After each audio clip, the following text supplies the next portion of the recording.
E aí, pessoal, bem-vindos de volta ao nosso cantinho na internet, onde a gente desmonta a cultura pop com o carinho de um arqueólogo e a delicadeza de um elefante em uma loja de cristais. Eu sou o Luiz Gunter, o defensor da lógica, da ordem cronológica e do por favor, não pule a introdução. E eu sou a Carol Naval, a que acha que pausa pra pipoca no meio do episódio é sagrada e que teoria da conspiração vale mais que roteiro. Hoje, Luiz, a gente vai falar sobre uma série que definiu uma década, ressuscitou o synthwave e nos fez ter medo de relógios. É verdade, Carol, e não é qualquer série, é um fenômeno que começou com um grupo de crianças andando de bicicleta e terminou. Bom, ainda não terminou, mas já tem Demogorgon, mente coletiva, dimensão espelhada e um vilão que é a materialização do trauma em forma de... Bem, de um senhor magricela e assustador. Exatamente. Hoje a nossa vítima é Vecna, ou One, ou Henry, ou aquele mocinho do It, a coisa que cresceu e ficou ainda mais rancoroso. A grande questão que paira no ar, mais densa que a névoa do mundo invertido é: como um vilão que basicamente dá a terapia reversa traumática se tornou o mais aclamado da série? E o que a ascensão dele diz sobre nós, o público, que estamos ávidos por vilões complexos, com passado trágico e motivações que vão além do quer dominar o mundo? Vecna não quer dominar o shopping, Carol. Ele quer acabar com a humanidade, porque acha que ela é uma praga. É um ecoterrorista gótico e telecinético. Filosófico e stalker. A combinação perfeita.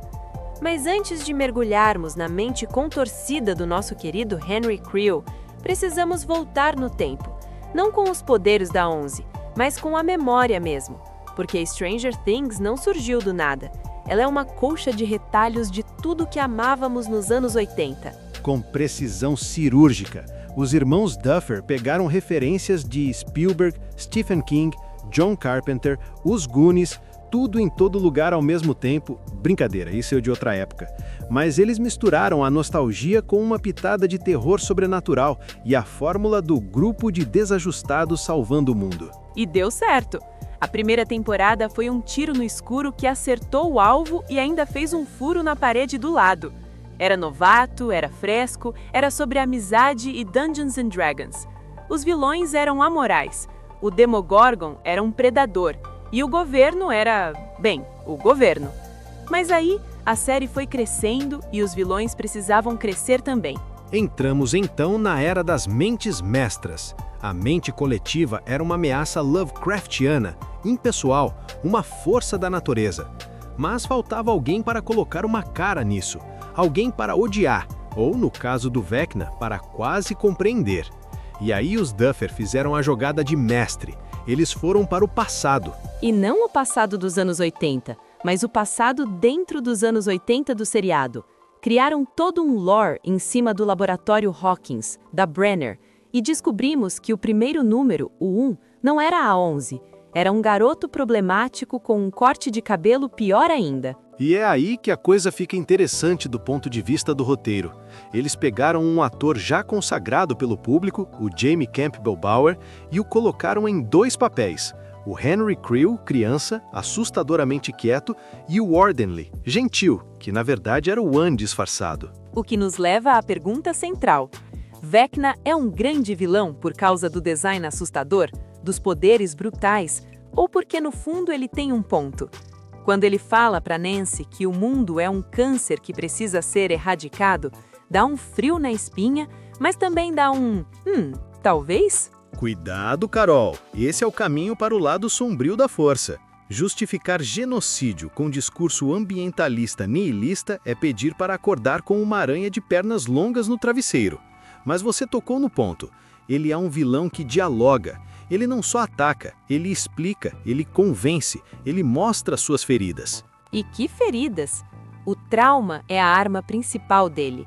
Enquanto outros vilões usam espadas ou raios laser, o Vecna usa sua própria memória triste e as memórias tristes dos outros. Ele é o vlogger do terror, expondo a dor alheia. Olha aqui o seu pai abusivo, olha aqui a sua culpa pela morte da irmã. Curtam e comentem. É uma vilania intimista e, por isso, profundamente eficaz. Todo mundo tem um trauma, uma culpa, um arrependimento.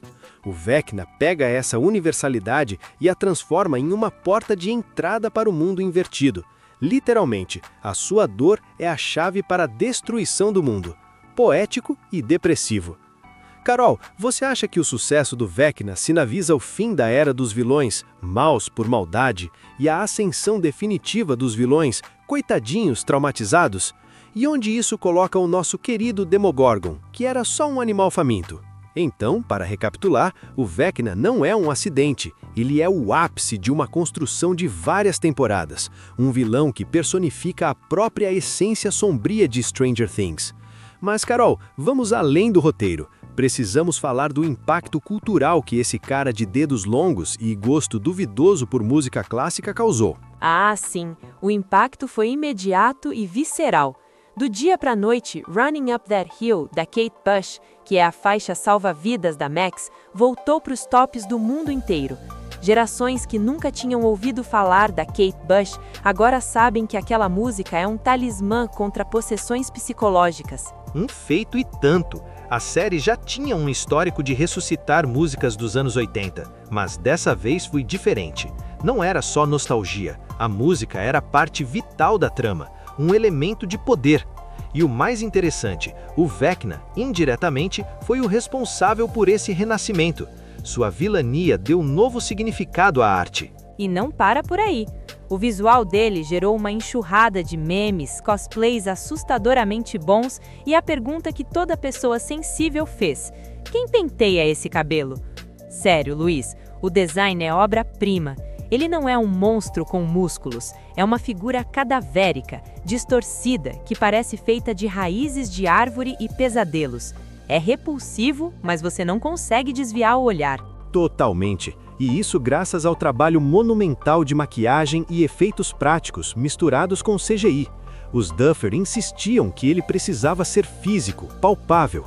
E o Jamie Campbell Bower merece um altar por aguentar horas de aplicação para entregar uma performance que é 90% física, já que ele quase não fala na forma Vecna. Falando em performance, temos que discorrer sobre a atuação do Jamie, porque ele faz 3 personagens em um. O Henry Creel, criança, calado e perturbador, o Ordinley, Peter, One, com aquela falsa doçura que esconde um desprezo profundo, e o Vecna, a fera final. É um curso intenso de como construir um vilão camada por camada. E é essa complexidade que alimentou as teorias malucas da fandom. A sagrada fandom de Stranger Things. Enquanto a temporada 4 era lançada, a internet fervilhava. Teorias de que Vecna era o pai da Eleven, que ele tinha conexão com o Demogorgon, que ele era na verdade o Will do futuro. Minha favorita era que Hawkins era o verdadeiro mundo invertido e que nós, espectadores, é que estávamos possuídos. Profundo, não? Mas isso mostra o engajamento. Vecna não era um obstáculo a ser superado, era um quebra-cabeça a ser decifrado. Suas motivações, seu passado, tudo era pista. E isso nos leva a uma comparação inevitável. Onde o Vecna se encaixa no panteão dos grandes vilões? Para mim, ele é um híbrido único. Ele tem a paciência e o planejamento de um Hannibal Lecter, a conexão com o trauma sobrenatural de um Pennywise e a estética corporal distorcida de um Slenderman. Mas ele tem um diferencial. Ele se acha o herói da história. Ele não quer poder pelo poder. Ele quer salvar o mundo da humanidade. É um vilão com uma causa, por mais deturpada que seja. Isso o coloca mais perto de um Magneto ou de um Thanos do que de um Fred Krueger, que era puro sadismo. Excelente ponto. E falando em Fred Krueger, a influência de A Hora do Anoitecer é gritante. Vecna caça seus alvos em um estado vulnerável, o transe. Usa seus traumas pessoais contra eles e opera em uma dimensão onírica e aterrorizante. Os Duffer prestaram uma homenagem, mas deram uma roupagem científica com o Curse of Madness. E o que dizer da relação dele com a Eleven? Aqui está o cerne emocional. Ele não é um alienígena ou um experimento falido. Ele foi a primeira criação do Dr. Brenner, o filho original que se rebelou. A Eleven é, em muitos aspectos, a irmã mais jovem que superou o mestre. A rivalidade tem um quê de drama familiar disfuncional cósmico. Um drama familiar que custou a vida de personagens queridos e deixou cicatrizes físicas e emocionais em todos. O preço da luta contra o Vecna foi altíssimo, o que elevou as apostas para a temporada final. Não é mais sobre salvar a cidade, é sobre salvar a realidade. E esse é o legado dele. Ele elevou o nível da ameaça ao absoluto. Então, Carol, isso nos traz uma reflexão importante. Com um vilão tão poderoso, carismático e profundamente entrelaçado com a mitologia da série, a quinta temporada e última corre o risco de ser anticlimática? Como você supera um inimigo que é literalmente a manifestação do trauma coletivo? Ou de faltar recursos? Será que a única maneira de vencê-lo é entendê-lo? E se a chave não for mais porrada, mas terapia em grupo interdimensional? Então chegamos à beira do precipício, Carol. A quinta e última temporada de Stranger Things se aproxima, e com ela o destino final de Vecna, de Hawkins e do nosso equilíbrio emocional. A pergunta que vale 1 milhão de views no YouTube é: como você derrota um vilão que é literalmente a manifestação do trauma coletivo? Porque não adianta só dar um punch na cara dele, Luiz. O One já levou uma surra da Eleven no passado e só ficou mais rancoroso e poderoso. Prender ele no mundo invertido? Ele é o mundo invertido agora. Parece que fundiu com a coisa toda. A solução tem que ser tão criativa e psicológica quanto a ameaça. Concordo plenamente. Os Duffer Brothers disseram que o final será emocionante, mas também aterrorizante. Minha aposta é que a chave não está apenas na Eleven, mas em toda a turma, cada um superando seu trauma pessoal que o Vecna explorou.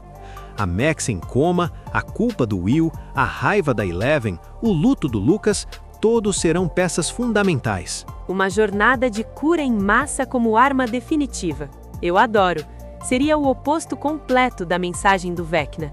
Enquanto ele diz, a dor nos define e destrói, os heróis diriam, a dor nos marca, mas não nos controla, e juntos somos mais fortes. Meio clichê? Talvez. Mas eficaz e condizente com o coração da série. E o que acontece com o Henry Creel no final? Redenção? Dificilmente. Ele está muito longe no caminho do ódio. Morte definitiva? Provavelmente. Mas acho que será uma morte com peso, com um último vislumbre da criança que ele foi, antes da escuridão consumi-lo completamente. Será trágico, não glorioso. E tem a teoria que eu mais amo. E se para derrotá-lo eles tiverem que fechar o mundo invertido de uma vez por todas? Significaria perder os poderes da Eleven, do Will, talvez até quebrar a conexão que existe entre eles. Seria um sacrifício imenso, o preço final pela paz. Vecna seria derrotado não por um herói, mas pelo fim do próprio reino que ele criou. Isso seria um final ousado e melancólico, perfeitamente no tom. Agora, vamos além do destino narrativo. Qual é o legado do Vecna dentro da cultura pop? Ele entra para a lista dos vilões inesquecíveis? Entra com folga, Luiz. Ele já é um ícone. A estética, o conceito, a conexão com a música, a performance, ele definiu a fase adulta da série. O Demogorgon é o mascote, mas o Vecna é a alma sombria.